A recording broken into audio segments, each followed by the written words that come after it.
suis actuellement dans mon bureau, je vous jure, c'est pas un fond vert. Et pourtant, je vais vous montrer comment intégrer n'importe quoi derrière moi. Ça peut être un texte stylé, ça peut être utiliser des objets d'une pièce pour intégrer une icône ou tout ce que vous voulez.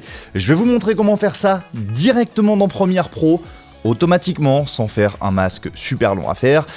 Non, là, en 10 secondes chrono, c'est possible avec la nouvelle version 2026 de Premiere Pro. C'est absolument incroyable, c'est parti! Alors on est parti pour la démonstration. La première chose qu'on va devoir faire, eh bien, c'est que si vous regardez cette vidéo assez tôt, eh bien, vous allez tout simplement devoir télécharger la version bêta de Premiere Pro. Puisque en fait, eh bien, tout simplement, là, moi, au moment où je tourne cette vidéo, en septembre du coup 2025, cette nouvelle mise à jour là, de la rotoscopie, elle va être présente à partir, grosso modo, de Premiere Pro 2026. Mais du coup, ça c'est dans la version, si vous voulez le faire dès 2025, il faudra télécharger une version bêta de Premiere Pro, puisque sur la version Premiere Pro, enfin sur Premiere Pro classique, vous n'allez pas pouvoir le faire. Donc du coup, pour télécharger une version bêta, c'est extrêmement simple. Il faut aller sur le Creative Cloud. Bien sûr, si vous avez des versions craquées, ça ne marche pas, bien évidemment. Il faut aller du coup télécharger la version bêta de Premiere Pro. Là, vous pouvez l'installer tout simplement sur votre ordinateur. Donc là, je prie pour vous ayez une bonne connexion internet, puisque c'est un logiciel à installer, donc ça peut prendre un petit peu de temps. Attention à ne pas aller sur, encore une fois, le Premiere Pro officiel, mais sur la version bêta. Ça peut prendre un petit peu de temps, mais une fois que la version sera installée, vous pourrez faire la suite. Donc une fois que la version bêta est téléchargée, vous allez tout simplement pouvoir l'ouvrir, hein, et puis on va aller chercher un petit plan, un peu importe lequel. Donc là on voit que c'est en train de mouliner, il faut tout autoriser bien évidemment. Donc après, en fonction de si vous êtes sur Mac ou sur PC, c'est pas exactement le même affichage pour l'ouverture, mais voilà, ça va mouliner un petit peu. Alors c'est une version bêta bien évidemment, donc puisque des versions bêta, il peut y avoir plusieurs erreurs, il peut y avoir plusieurs problèmes. C'est le principe d'une version bêta, ça peut être buggé, mais au moment où ce sera officiel en 2026, là vous aurez plus de problème. Donc me voici dans la version bêta, hein. Là vous voyez que c'est le logo Premiere Pro, mais un petit peu différent. Vous allez pouvoir, comme d'habitude, créer un nouveau projet. Là vous lui donnez le nom que vous voulez, vous pouvez le créer, et on va venir introduire un plan dans le panneau projet. Vous allez aller importer et vous allez pouvoir venir créer une nouvelle séquence avec ça. Et en fait, vous allez pouvoir très facilement, on va prendre n'importe quel plan, hein. Là vous voyez, j'ai ce plan là. Vous allez vouloir faire une rotoscopie, c'est très simple. Vous allez venir déjà, alors bien sûr une rotoscopie ça doit être fait sur un très petit rush, hein. Si vous avez un rush qui est hyper long, ça va être aussi très long au niveau de la rotoscopie. Donc là par exemple, vous avez là typiquement une rotoscopie qui va être intéressante, puisqu'on voit là que j'ai mes mains, etc. Donc là typiquement ça va être un bon challenge pour le détourage. On va voir ce que ça donne, et là je vais le faire que sur 3 secondes, hein. Ça suffit largement pour se rendre compte si ça marche ou pas. Donc là je me retrouve avec ce petit plan là, tout simplement, tac, on va voir ce que ça donne. Allez, je vais le rallonger un tout petit peu pour le plaisir. Et là en fait vous avez simplement besoin d'utiliser cet outil-ci, l'outil masque d'objet. Donc en fait vous vous mettez au début, vous sélectionnez votre plan, vous allez sélectionner masque d'objet tout simplement, et en fait là ça va mouliner un petit peu. Alors vous pouvez utiliser plusieurs outils, soit vous pouvez utiliser l'outil lasso, soit vous pouvez utiliser l'outil rectangle. Moi je vais plutôt conseiller d'utiliser l'outil lasso qui va être un petit peu plus performant. Donc là on voit que ça charge un petit peu, hein. Là c'est en train de mouliner puisque c'est très gourmand forcément. On va aller dans les options d'effets, parce que vous allez voir qu'il va se passer un truc dans les options d'effets ici. Alors on le laisse mouliner, voilà, ça y est, ça a mouliné. Et là en fait vous voyez, je suis passé directement avec l'outil lasso, et c'est pas à moi de venir tout dessiner, hein. Là vous voyez que ça vient automatiquement bien me sélectionner. Alors on voit que là, donc là ça se met en rouge. Si vous voulez un autre revêtement, vous pouvez utiliser ce que vous voulez. Là on voit typiquement que ça va être moins performant qu'un After Effects, hein. Donc là on voit que sur mes cheveux c'est vraiment incroyable, c'est très bien fait. Mais on voit que par exemple sur par exemple mon pull, là il y a 2-3 zones qui sortent là de temps en temps. Donc là vous allez pouvoir venir sélectionner comme ça la zone, hein. J'ai juste fait un clic tout simplement, et là ça va venir bosser. Ça peut être plus ou moins long, hein. Encore une fois, vous pouvez venir ensuite l'améliorer, ajouter des zones. Là vous voyez, en fait j'ai juste besoin de cliquer là ici sur les zones qui manquent. Hop, là je clique sur la zone qui manque, hein, et là ça va venir tout simplement ajouter cette zone là en plus. Donc là je vais venir cliquer sur cette zone là, ça va venir me l'ajouter. Donc là on peut voir que c'est pas trop mal. Alors pour venir ajouter une zone, hein, par exemple là si vous voulez que ça vienne ajouter, j'en sais rien, moi par exemple, tiens là on voit qu'il y a une partie là qui n'a pas été sélectionnée ici. Vous pouvez venir en fait la sélectionner en fait tout simplement comme ça, hein. C'est très facile avec l'outil lasso tout simplement, comme sur Photoshop pour ceux qui maîtrisent un petit peu Photoshop. Donc encore une fois c'est perfectible, hein. Là je suis sur la version bêta donc il y a des bugs mais on voit que là c'est franchement pas trop mal. Après on voit qu'il y a des mini bugs ici mais ça on va pas en tenir, ça on va pas forcément en tenir compte. Par contre si vous voulez vous pouvez aussi supprimer des zones. Là par exemple tiens on va faire un petit test sans faire exprès. Je vais venir ajouter par exemple ce truc, tiens ce bout de siège là, tac.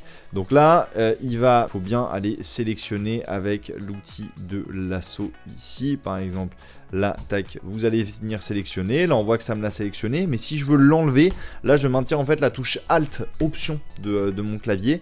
Et en fait, ça va vous permettre de venir enlever tout simplement ça. Donc encore une fois, on est sur Premiere Pro, c'est beaucoup moins performant que sur un After Effects, là ce que je suis en train de faire, beaucoup moins précis que ce qu'on peut avoir sur un Photoshop par exemple, mais on peut quand même faire quelque chose qui est plutôt pas trop mal pour une rotoscopie rapide. Donc là, je vais venir ajouter cette zone là. Encore une fois, si vous voulez faire quelque chose de précis, il faudra faire de la rotoscopie sur After Effects, hein. Mais là, typiquement, pour une petite rotoscopie vite fait, pour une vidéo YouTube où on n'a pas envie de faire un truc de fou, là, ça va quand même être beaucoup plus rapide de passer par Premiere Pro plutôt que d'aller par After Effects.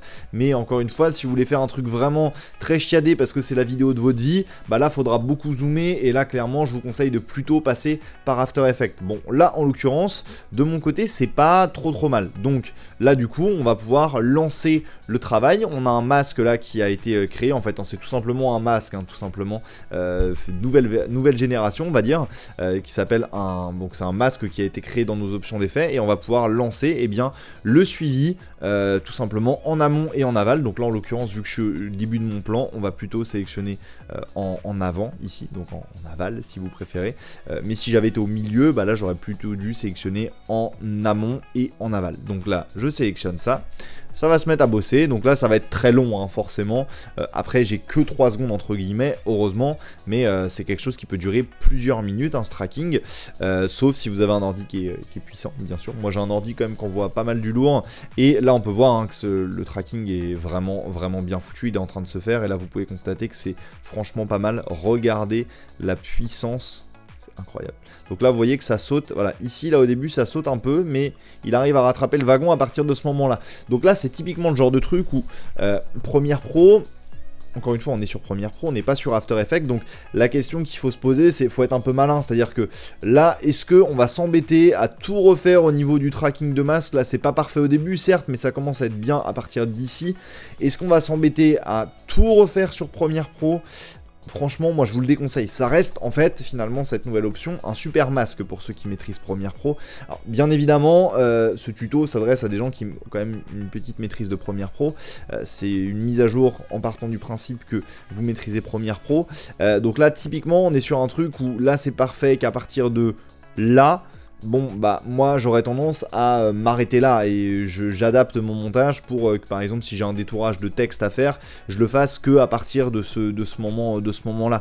Si vous voulez faire quelque chose de plus précis, vous pouvez le recommencer ou alors tout simplement basculer sur After Effects. Après si vous voulez vous pouvez relancer un tracking, hein, si vous n'êtes pas content. Là par exemple je me suis mis à ce moment là je suis content, je relance un petit tracking en arrière pour voir ce que ça donne.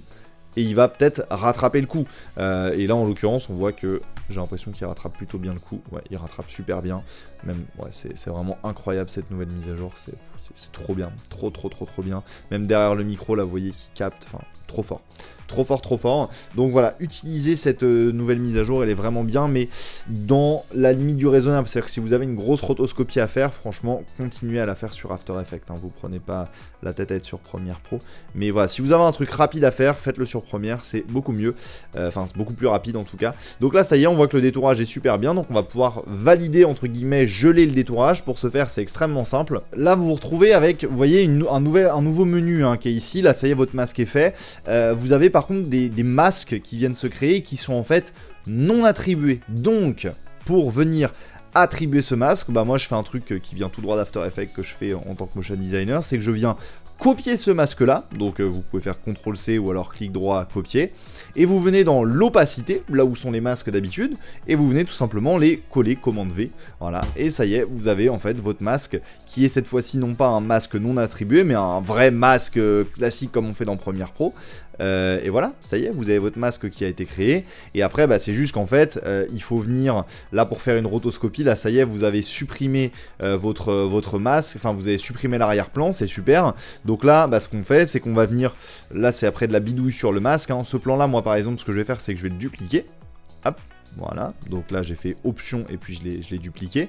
Vous avez tout simplement là le plan là qui est ici, on va venir supprimer tous les masques là pour lui, paf, paf, on vient tout effacer, voilà, donc là on a le plan de base, là on a le plan avec Léo qui est tout seul, et en fait là vous pouvez faire un jeu juste d'arrière-plan tout simplement, là vous pouvez venir prendre par exemple celui-ci, vous allez venir prendre aussi lui et le mettre là, donc là vous avez premier plan, arrière-plan, et en fait là vous pouvez venir mettre un truc entre les deux, par exemple si vous venez taper un texte là ici, tac, texte, tac, là vous pouvez mettre ce que vous voulez, hein. Si vous voulez mettre des emojis, si vous voulez mettre des emoticônes, vous pouvez, là regardez mon texte, là il est, hop là, je vais le mettre ici pour commencer, pour que vous puissiez vous rendre compte, donc là j'ai mon texte, il est là, donc là tiens j'aurais pu faire un texte un peu mieux, par exemple en jouant sur, par exemple je vais le mettre dans une police un peu plus balèze, par exemple celle-ci, on va mettre ça dans une police qui est un peu plus, qui ressort un peu plus, par exemple on va mettre un truc bleu là, bon, ne faites pas ça chez vous, hein, bien évidemment, c'est moche, mais au moins vous vous rendez compte. Voilà, donc on a le texte qui est ici, et en fait là vous voyez vous pouvez venir le mettre tout simplement derrière, ici, et là ça marche super bien.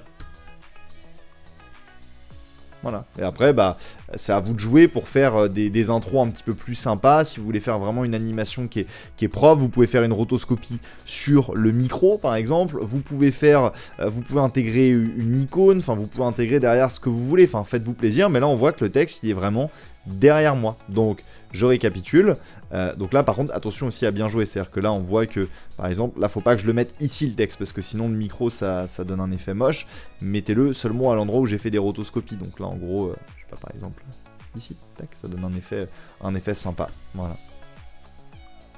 Et alors là on voit que c'est un peu moche au niveau du masque, hein. Si vous voulez là par exemple que ce soit plus smooth par exemple ici, n'hésitez pas, hein. Là regardez, si on zoome sur mes cheveux là c'est pas ouf ici, donc là ce que vous pouvez mettre, vous pouvez jouer un tout petit peu sur le contour progressif pour que ce soit plus joli, et un tout petit peu aussi vous pouvez jouer sur l'expansion du masque ici.